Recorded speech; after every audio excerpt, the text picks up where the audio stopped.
행복하기 좋은 날, 내일이 아닌 바로 오늘. 오늘도 부처님의 말씀을 듣도록 하겠습니다. 학생이 아빠를 미워하기 때문에 자존감이 없는 거예요. 그런데 자기가 크면 아빠처럼 됩니다. 내가 아빠를 제일 싫어하는데 내가 아빠처럼 됩니다. 이게 아이러니죠. 그러니까 학생은 점점 그 길로 접어 들어가고 있어요. 아빠처럼 안 되려면 학생은 오늘부터 108배 절을 하면서 아빠, 제가 잘못 생각했어요. 아빠도 참 힘드시게 인생을 사시는데 제가 내 생각만 하고 아빠를 미워했는데 내가 커보니까 아빠를 조금 이해할 것 같아요.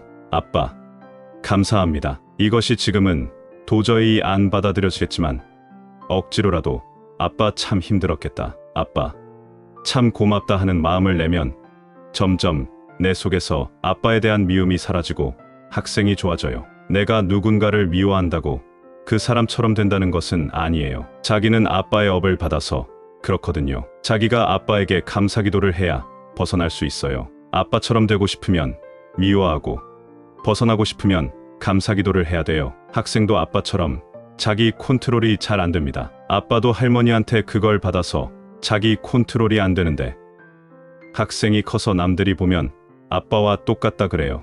또 자기가 아빠를 부정하기 때문에 자신에 대한 자존감이 있을 수가 없어요. 그래서 아빠에 대한 참회와 아빠에 대한 감사기도를 해야 됩니다. 물론 어려울 거예요. 그래도 계속 절하면서 아빠, 감사합니다. 아빠, 죄송합니다. 아빠 마음 이해하지 못했습니다. 아빠, 참회합니다. 키워주셔서 감사합니다. 낳아주셔서 감사합니다. 이렇게 자꾸 참회하고 감사기도 하다 보면 어느 순간에 아빠 마음이 이해되고 아빠가 불쌍하게 여겨지는 순간이 와요. 그런 순간이 오면 이제 자기가 아빠의 업장으로부터 조금씩 벗어나기 시작하는 것입니다. 그렇게 할 가능성은 1%도 없어요. 그러나 길이 없는 건 아닙니다. 그렇게 하면 이 청년도 행복해질 수가 있고, 그렇게 안 하면 아빠와 똑같은 업대로 살아갈 수밖에 없습니다. 어렵겠지만 그렇게 하면 벗어날 수는 있어요. 나쁜 짓이라면 안 하면 되지 뭐가 큰 문제예요. 자기가 스스로 나쁘다며 어떤 사람이 저 자꾸 도둑질하고 싶어요. 그러면 내가 뭐라고 그러겠어요. 감옥 가고 싶니? 아니요. 그러면 하지 마라 하고 감옥 가도 좋아요 하면 까짓것 그러라고 합니다. 다른 사람 만날 수도 있어요. 나쁜 짓은 아닙니다. 지금 마음이 있는 쪽으로 가겠다고 하면 지금 사귀던 남자 마음은 어떨까요? 아마 잘됐다, 나도 안 그래도 딴 여자 있었어라고 할 수도 있어요. 질문자의 지금 남자친구가 자기한테 미안한데 다른 여자 후배에게 마음이 가는데 가도 될까? 하면 자기는 뭐라고 할래요? 섭섭하지만 네가 좋다니 가라고 할래요. 첫째, 그럴 수도 있어요. 둘째, 너가 좋다면 너의 선택권이니 가도 좋아. 나는 섭섭하지만 나는 너를 사랑하기 때문에 너의 행복이 곧 나의 행복이니 네가 가는 게 좋겠다고 할 수도 있겠지요. 셋째, 울고불고 죽는다고 하던지. 넷째, 두고 보자 죽여버리겠다고 하면서 내 여자 뺏어간 사람 혼내줄 수도 있어요. 이렇게 4가지 경우가 있어요. 자기가 볼 때 지금 현재 남자친구는 어디 속할 것 같아요?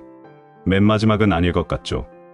그런데 그것은 몰라요. 그 다음 굉장히 괴로워하고 울고 불고 할 것 같아요. 그렇다면 자기는 남 괴롭히고 자기 좋은 곳 가면 어떤 과보 받을까요? 이 생이든 다음 생이든 자기 좋아하던 남자친구가 다른 어떤 여자를 좋아하는 일이 발생해요. 그럴 때 자기가 그거 이해된다. 나도 남자친구 사귀다 더 좋은 남자친구 있어서 이렇게 된 경험이 있었어. 당신도 나 사귀다 더 좋은 여자 만나면 마음 가는 것이 충분히 이해된다라고 내 경험 토대로 말할 수 있으면 괜찮아요. 그런데 그때 내가 울고불고 하면 지은 인연의 과보는 피할 수가 없구나. 남의 눈에 피눈물을 냈더니 내 눈에 피눈물이 나는구나 하고 받아들여야 합니다. 이 과보를 피하는 방법은 하나는 마음이 가는 친구를 포기하고 지금 친구와 사귀는 방법이 있고, 두 번째는 마음이 가는 남자를 따라가도 괜찮아요. 대신 갈 때는 혹시 이 사람한테도 그런 일이 생기더라도 나는 괴로워하지 않아야 합니다. 그때 빙긋이 웃으며 부처님 말씀 맞네. 지은 인연의 과보는 피할 수 없구나. 이렇게 웃으며 헤어질 수 있어야 합니다. 그렇다면 그 남자한테 가도 괜찮아요. 어떻게 할래요? 과보를 받을 각오하세요. 내가 이야기한 것 중에 저 분은 내 이야기가 잘 들렸을까요? 가도 된다라고 들렸을까요? 이거 참 묘해요. 똑같이 들었는데 본인한테는 가라는 이야기로 들립니다. 그런데 우리가 인생을 이렇게 선택하든 저렇게 선택하든 누가 행복해야 합니까? 나 자신이 행복해야 합니다. 그리고 그 결과에 대한 책임을 누가 지나요? 나 자신이 책임을 지면 됩니다. 선택에는 된다 안 된다는 없습니다. 과보가 반드시 따른다는 것입니다. 미리 결과를 예측해서 나쁜 결과 나오면 안 하는 것이 좋겠다고 하는 것입니다. 정신적인 질환이 있는 사람이 아닌 이상은 누구도 죽음을 좋아하지는 않습니다. 그러나 죽음을 거부한다고 해서 안 죽는 것도 아니에요. 죽음을 싫어하고 거부한다고 안 죽지도 않고 죽음을 좋아한다고 죽어지는 것도 아닙니다. 내가 죽겠다고 할 때는 죽음을 결정을 할 수 있습니다. 비유하자면 내가 차를 타고 가다가 이 차를 더 달릴 수 없도록 고장 내버리겠다.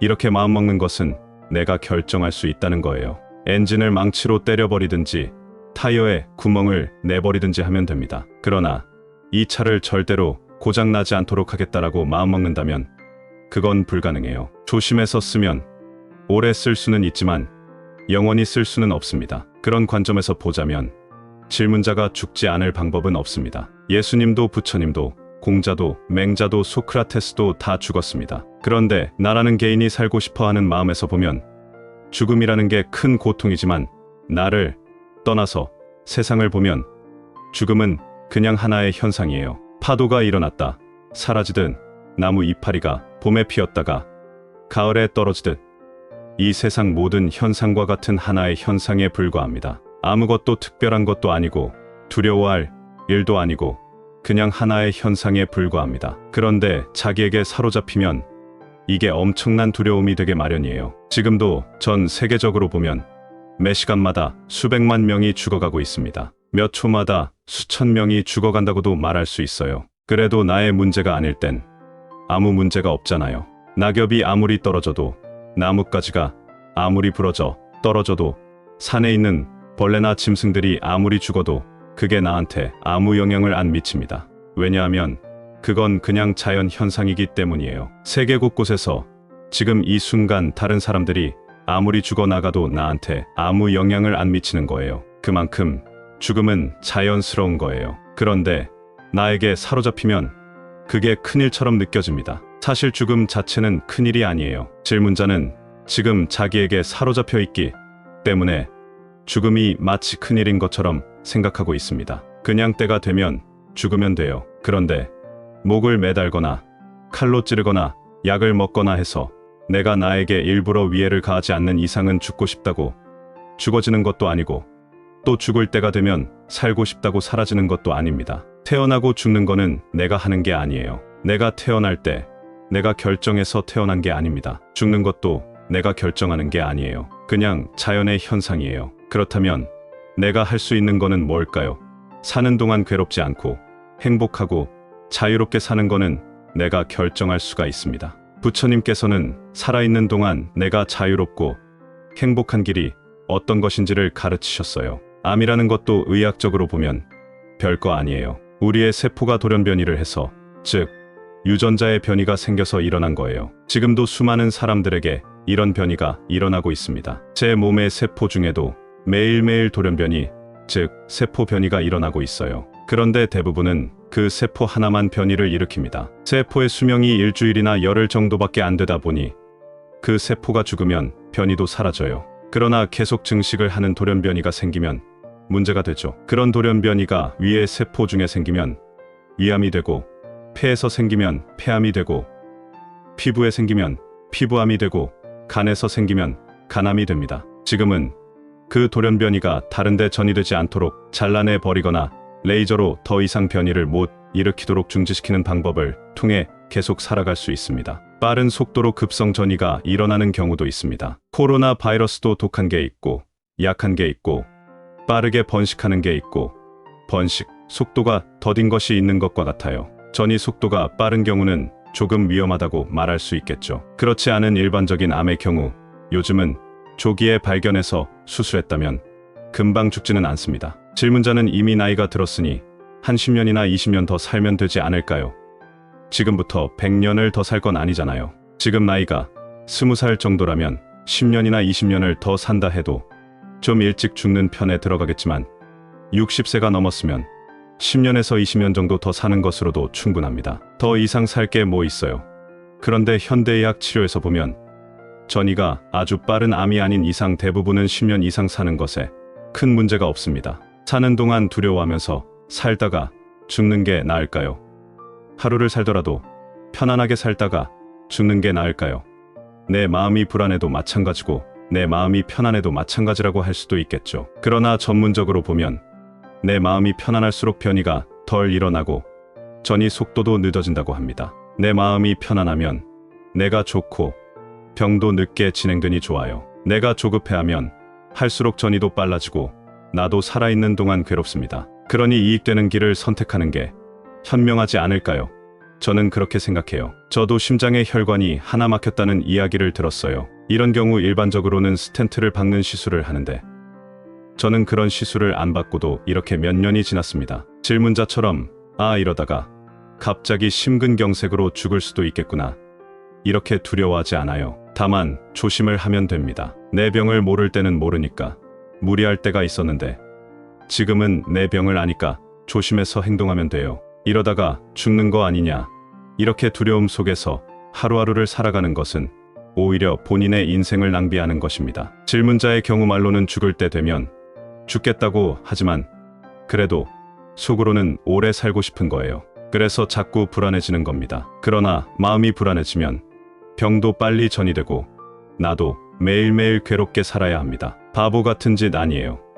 그러니 마음을 편안하게 갖고 있다가 그냥 죽을 때 되면 죽으면 됩니다. 오래 사는 게 좋다고들 하지만 사회 전체적으로 보면 좋다고 하기 어려워요. 너무 오래 살면 연금 문제며 노인성 질환 관련 지출 등 사회 부담이 엄청나게 커집니다. 고령화 사회가 지속될수록 그 사회는 성장률이 떨어져요. 이를 두고 개인만 노쇠하는 게 아니라 사회 전체도 늙어간다.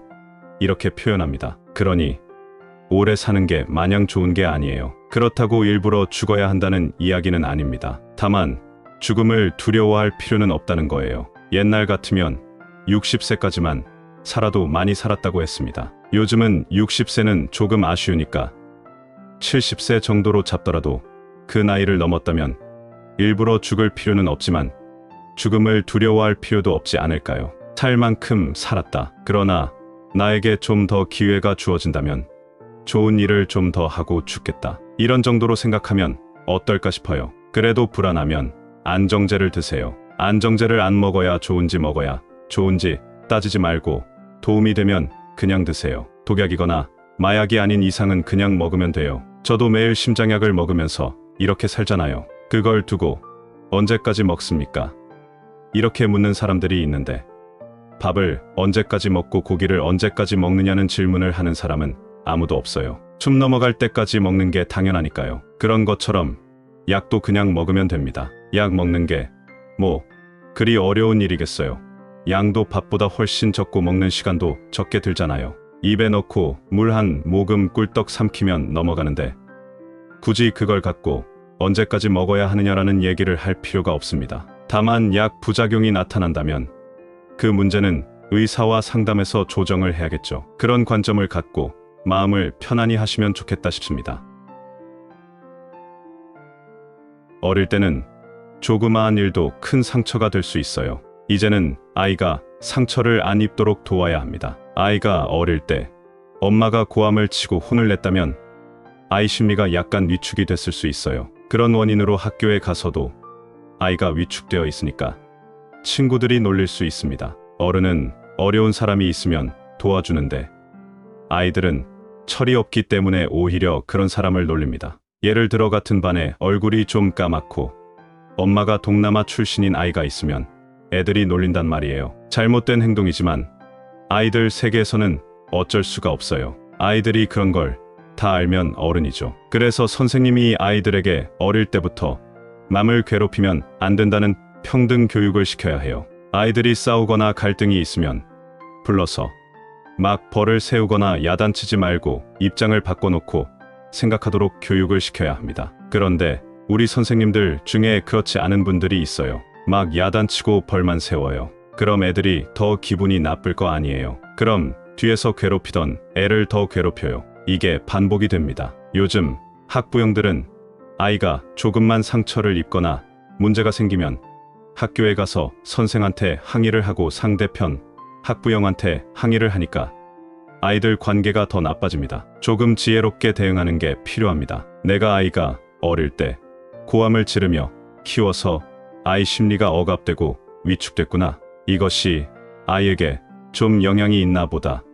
이 정도로 생각하세요. 그렇다고 내가 잘못했다 이렇게 생각하라는 게 아니라 과거를 감안해서 아이 현재 상태를 보라는 겁니다. 그리고 치료를 해야 해요. 첫째, 아동심리학을 전공한 선생님을 찾아가서 상담을 해보는 방법이 있습니다. 아이가 학교에서 괴롭힘을 당하는데 제가 어릴 때 아이를 많이 야단쳐서 아이 심리가 위축돼서 그런지도 모르겠어요. 선생님이 아이하고 대화하면서 좀 도와주세요. 이렇게 상담 치료를 해서 위축된 마음을 안정시켜주는 방법이 하나 있습니다. 엄마가 아이에게 격려도 해주고요. 둘째, 자가 치유 방법도 있습니다. 질문자 오빠가 제안한 태권도를 배우는 것도 자가 치료예요. 태권도나 권투를 배워서 복수하게 하라는 게 아니라 공격에 대한 두려움이 없도록 도와줄 수 있습니다. 다른 운동도 좋지만 태권도는 비교적 신사도를 가르쳐서 좋아요. 인도 수자타 아카데미에서도 불가촉 천민 아이들에게 태권도를 가르치고 있어요. 천민이니까 심리가 위축되잖아요. 도시에 나가면 천민 아이들이 겁을 먹거나 위축이 된단 말이에요. 태권도를 가르치면 애들이 좀 반듯해지고 자신감도 생겨요. 학교 수업도 필요하지만 태권도나 노래, 춤 같은 이런 예체능 교육을 많이 시키는 게 좋아요. 학교 공부만 갖고는 도시 부잣집 애들 따라가기가 어렵거든요. 태권도나 노래, 춤, 공연을 해서 사람들에게 굉장한 환호도 받고 하면 자신감이 좀 붙습니다. 전문 예술가나 전문 운동선수가 되라고 그런 교육을 하는 게 아니라 자존감을 갖게 하기 위한 방법이에요. 그래서 오빠 얘기도 일리가 있어요. 아이하고 한번 상의해보세요. 태권도를 배워서 남을 때리라는 게 아니라 자신감을 키우기 위해서 하는 거예요. 태권도를 하려면 힘이 좀 들어서 그러는지 다른 이유가 있는지 아이하고 얘기를 조금 해보세요. 억지로는 시키지 말고요. 엄마가 아이에게 뭘 하라 했을 때 아이가 하기 어렵다고 하면 가능하면 그 의견을 수용을 해주세요. 그런데 그냥 그래 하지 말아라고 하는 게 아니라 왜 안 하는 거냐고 물어보세요. 어떤 이유로 안 하려고 하는지 물어보고 아이가 할 수 있도록 해결해 주는 게 좋지 않을까요? 태권도랑은 조금 다르지만 권투를 배워볼래 라든지 반 애들이 안 하는 다른 걸 배워볼래 라든지 다른 대안을 제시해줘도 좋고요. 제 법문을 잘못 듣고 너무 죄의식을 갖고 있어요. 죄책감을 가지라는 게 아니라 아이가 나에게 영향을 받았다는 사실을 알고 내가 아이를 이해해 주라는 거예요. 누구 때문이 아닙니다. 그러면 제 법문을 잘못 듣는 거예요. 그럼 세상 사람들이 다 엄마 영향을 받았는데 모든 엄마를 비난할 수는 없잖아요. 지금 내가 가진 성격은 자랄 때 여러 가지 영향을 받아 형성된 거예요. 어떻게 다 엄마의 잘못이라고 하겠어요. 아이가 어릴 때 엄마가 야단을 치면 겁을 먹고 평생 심리적인 장애를 갖게 되기 때문에 너무 야단을 치면 안 됩니다. 아이들에게 지나친 관심을 갖거나 자기 말을 안 듣는다고 성질을 내는 것은 아이들에게 나쁜 영향을 준다는 걸 알아야 해요. 부부 사이가 안 좋은 것은 어른 사이의 일이잖아요. 그런 이유로 아이한테까지 나쁜 영향을 주는 것은 바람직하지 않습니다. 죄의식을 가지라는 게 아니에요. 아이가 저렇게 위축된 것은 엄마의 영향도 좀 있다는 정도로 받아들이면 됩니다. 지금이라도 아이를 낫게 하려면 심리치료를 하셔야 해요. 심리진료를 받아 보니 약간 불안하지만 큰 문제가 없다고 하면 태권도나 운동 같은 것을 시켜보는 것도 좋습니다. 아이가 친구랑 비교되는 것을 싫어하는 이유는 약간 위축되어 있기 때문이에요. 그렇다고 가게를 출혈해 가면서까지 개인 교습을 시킬 필요는 없습니다. 대신에 엄마가 좀 힘들어도 친구들이 다니지 않는 먼 거리에 있는 태권도장을 보내면 됩니다. 이런 상황을 살펴서 판단하시면 될 것 같아요. 아이에게 엄마가 아예 없는 게 낫겠어요?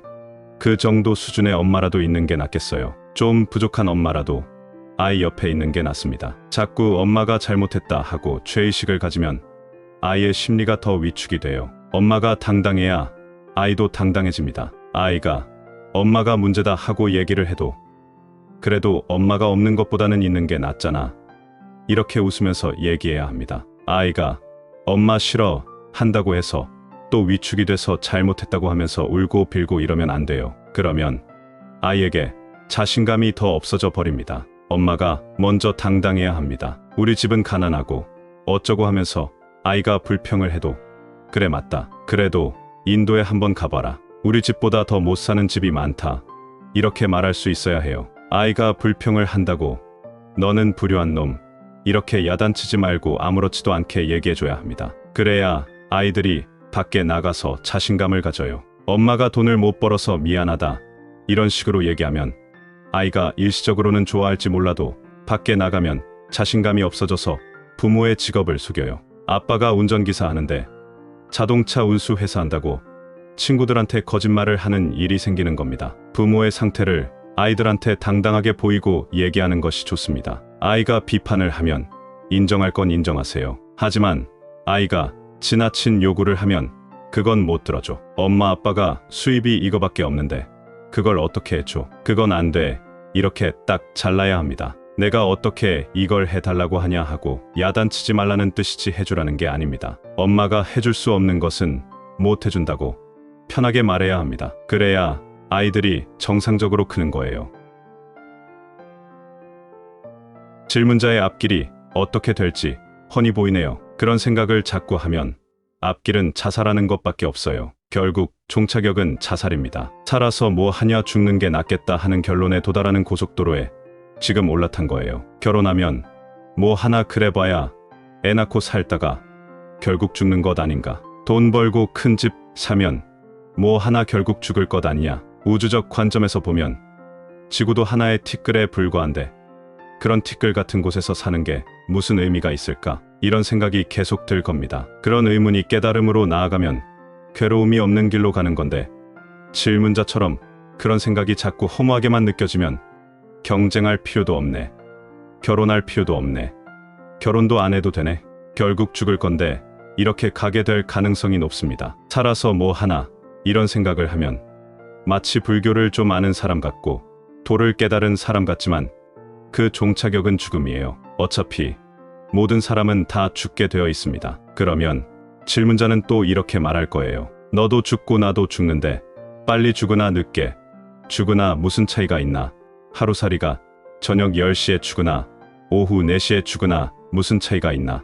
스님도 그렇게 법문을 하던데 사람도 나이 40에 죽으나 80에 죽으나 무슨 차이가 있나. 질문자는 모든 법문도 다 죽음을 합리화하는 쪽으로 해석하기가 쉽습니다. 그래서 처음부터 죽음의 대열에 올라섰다고 표현했던 겁니다. 법문을 들어도 우주 공부를 해도 뭘 해도 종착역은 죽는 걸로 딱 결론이 나는 길에 들어섰어요. 매우 위험합니다. 그렇게 따지면 나무도 자라서 뭐해요?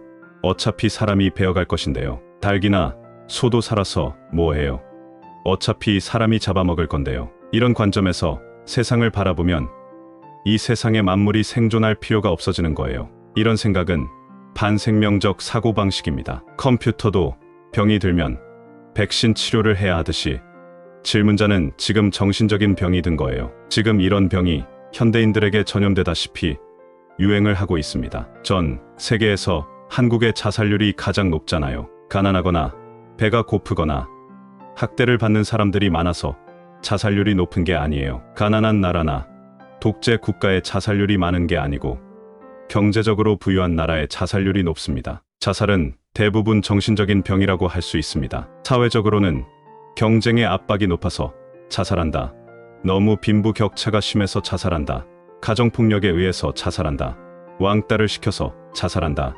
이렇게 말하는데 이것은 그때 자살을 할 때의 상황을 말하는 겁니다. 상황을 갖고 얘기하면 전부 외부에서 오는 문제인 것 같지만 근본적으로는 왕따를 시킨다고 다 자살하는 것도 아니고 두드려 맞는다고 다 자살하는 것도 아니고 파산한다고 다 자살하는 것도 아니고 이혼을 하거나 연애에 실패한다고 다 자살하는 것도 아닙니다. 슬픔이 확 올라오거나 어떤 허무감이 들 때 차라리 목숨을 끊는 게 더 낫겠다 하고 죽음을 합리화하는 사유, 체계가 일어나는 겁니다. 그런 사고를 한다는 것 자체가 바로 병이 들었다는 반증입니다. 대부분의 생명은 어떤 악조건에 놓여도 살려고 합니다. 새싹이 막 올라올 때 그 위에 돌을 덮어놓으면 못 이겨서 죽을 때도 있지만 옆으로 삐져서 올라오는 게 생명입니다. 모든 자연은 어떻게든 살려고 해요. 굶어 죽을 상황에 놓이면 훔쳐 먹고라도 살려고 하고 학대를 받아도 살려고 해요. 질문자처럼 생각하면